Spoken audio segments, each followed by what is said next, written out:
morning, folks. Dave Canterbury at the Pathfinder School. I wanted to have a quick discussion this morning about containers. Containers are in the 5 C's of survivability for a reason. Containers will help you not only hydrate by collecting water, they'll also help you hydrate and stay safe by disinfecting your water. You can also make medicine and cook food within a container. Containers are very, very important to your survivability. Recreation of containers from natural material in most cases is very difficult. It takes specific types of materials and a very wide-based skill level and knowledge level to recreate a robust container. Something that you can disinfect water in, something you can cook in, something that you can make medicine in. Is a very difficult item to recreate without specific materials and a very high level of skill. So we're going to talk about my mentality on containers today. Stay with me and we'll get started. Cool. What I wanted to do today was I wanted to have a little discussion with you about containers as a redundancy. And we're going to discuss main container just a little bit for sake of historic discussion, but we're really talking more about redundant containers at this point. And I've got several containers that I use on and off, and if you don't see it in this video, it doesn't mean that I don't use it. It just means that it doesn't fit what I'm talking about today. And what I want to talk about today was what I call 21st century long hunter mentality. And what that means in a nutshell is looking at what the frontiersmen of the 18th and early 19th century carried, or mid 19th century, carried with them into a frontier wilderness environment in the eastern woodlands. And how do those items compare to items of the modern day? And are the items that we have now better for use than those items were? Because obviously they sustained themselves very well in most cases, at least lived with those items. So have we bettered ourselves and made items that are better than what they had? Or can we find similar substitutes for the items that they had that will give us the same end result in a better package for either environmental reasons, health reasons, safety reasons, or overall construction reasons? And that's what we're going to talk about today with containers a little bit. So let's start off with talking about an everyday container. The most often carried type containers by woodsmen for carrying liquids or carrying their water, and that wasn't done all the time. Mainly soldiers carried canteens, but canteens were found all along the frontier, and there are replicas of them in many museums. Most of the canteens were in a kidney-style shape at that point in time, and they were either made out of copper that was tin-lined, like this one is, and this is a replica, museum replica, or they were made from tin. A lot of times they were covered with a fabric-type material like wool to give them convective cooling if this was dunked in water, and things of that nature, and also to keep that water, help keep that water from freezing in cold temperatures to help insulate it from the outside temperature. So it worked both ways if that canteen was covered with something. And we use covers for canteens today, and the military canteens were made with fur-lined covers and things like that for the same reasons. So this would be the kind of canteen that they would have carried, or a similar version of this. It could have also been made out of leather or a gourd or skin, but metal type container canteens were very common, as well as wood along the frontier. So I wanted to show you this. So the closest thing that we have to this today would be a kidney-shaped canteen. And we have the stainless steel canteen cup and stove set at the Pathfinder School. And this canteen improvement would be A, the material is stainless steel, and B, it has a cap on it that has a seal in it so it doesn't leak water. Where a canteen like this that employed some type of a cork seal or some type of wooden stopper seal would leak on occasion. This one's not going to do that on you if it's made well. And then the incorporation of the cup as well is also an improvement.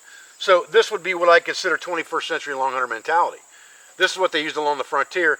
This is the modern day equivalent that's just as good, almost the same, but better in some aspect. So now that we've kind of covered that base, let's go on to what I would call redundant containers. Now, the main redundant container that was carried a lot of times across the frontier was just a bucket. And they called them trade buckets, trade pots, trade kettles. And they were generally made out of copper or tin or brass, and they were lined with tin most of the time. So here would be a good example of a trade kettle.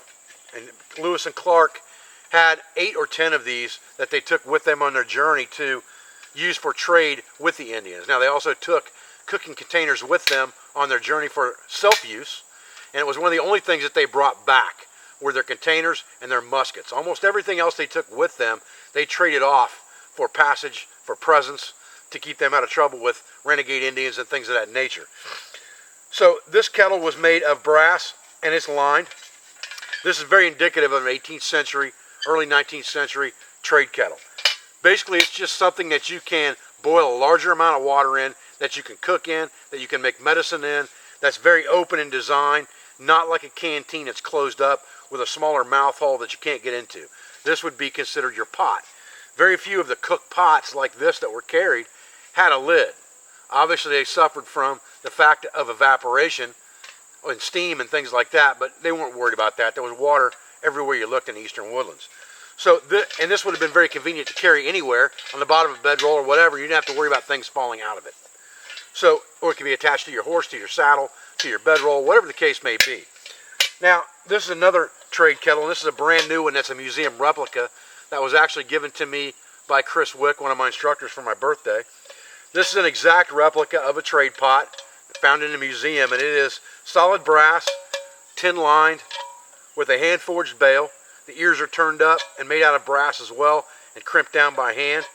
It's got copper rivets in it here and here. So these two things are very indicative of what would have been carried along the frontier. So what can we come up with in a modern day equivalent to this that's just as good, but maybe better for some reason? Well, what I came up with was a stainless steel 1-quart or 2-quart milking bucket. And this is a 2-quart design. Solid stainless steel. It's got a nice heavy duty handle on it. It's got nice heavy spot welded connections for the bale. It's got a nice wide bale on it. Again, no lid, but it's solid stainless steel, which is an improvement over brass, copper, or tin. So I could carry this, and this would do all the functions for me that I need as far as cooking, making medicine, boiling extra water, things of that nature to pour into my container, my canteen type container. And I can carry this anywhere I want to and not worry about it. That's good 21st century long hunter mentality. So let's talk about redundant cooking containers that they also may have carried. There are lots of museum artifacts of smaller pots that were called corn boilers or bean boilers, especially later on into the Civil War period. And most of them were made out of brass. They were made out of tin that was lined, or they were made out of copper. And again, it was a small 1-quart size personal cooking container that could be carried in your haversack or in your backpack that had a lid on it, so that you could cook in it, boil things in it, steep things in it, all of those types of things. And this is a very typical example of a tin corn boiler. It's just got a round pot lid on top of it. All of it is soldered together, tin lined, very indicative of the 18th century, mid 18th century, late 18th century, and 19th century design. So what do we have today that's close to this? Well, you can find small pots like this that are made of aluminum that are the 1-quart size. If you look, this one came out of a Boy Scout type cook set. If you are looking for something better than aluminum and you're trying to find stainless steel, there's still a lot of options today. You have the Zebra Billy can. This is the smaller size of the Zebra Billy. It's about a little more than a quart. They figure this is a quart. This is a little bit more. It's got a stainless steel bale, stainless steel lid. Pretty much, you know, good design. You're not going to beat that thing up. Stuff that thing in your pack. Put some other stuff inside there to make it a container for carrying your fire kit or whatever the case may be as well. And you've got a good option there. The other option, and there were several of these corn boilers that were, you know, found and rediscovered and things like that, that are in historical writings, journals, also relics in museums and things like that, that had a handle on them of some sort. And this is called the Mucket, and it's a stainless steel design that has a hinged lid with just a simple D-ring on top and a bale handle for hanging it over a fire, as well as a mug handle for picking it up and drinking out of. Again, this is called the Mucket. That would be something that's also very close in design and something I would consider 21st century long hunter mentality. The only thing I don't like about the Mucket is I don't like this handle sticking out when I'm trying to put this thing in my pack. If it had folding handles on it, it would be better.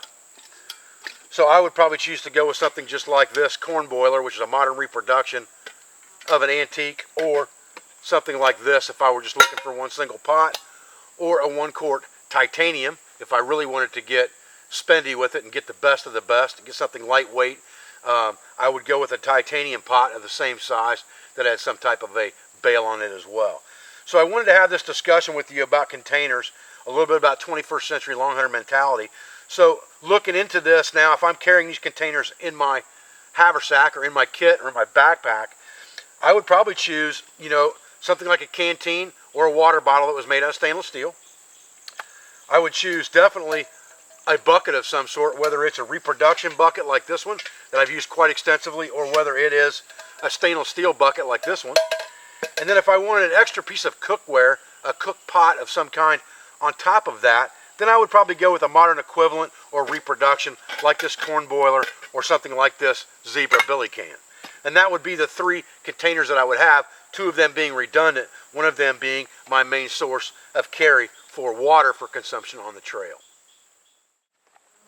Okay, so real quick before we end this video, let's talk about compromise. What if I want to carry one container that's going to do the job of these 2? Well, then I can get into a bigger pot like the bush pot that we saw on our website, which unfortunately the manufacturer is going to be out of until at least November.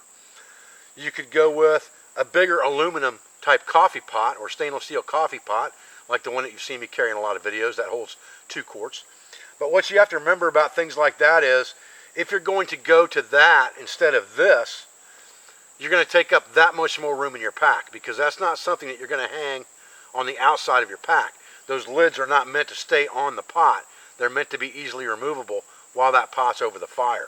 So unless you strap it down somehow, you're not going to carry that container outside your pack, which means something like these devices that could be carried anywhere on the outside of your system are going to have to be carried now on the inside.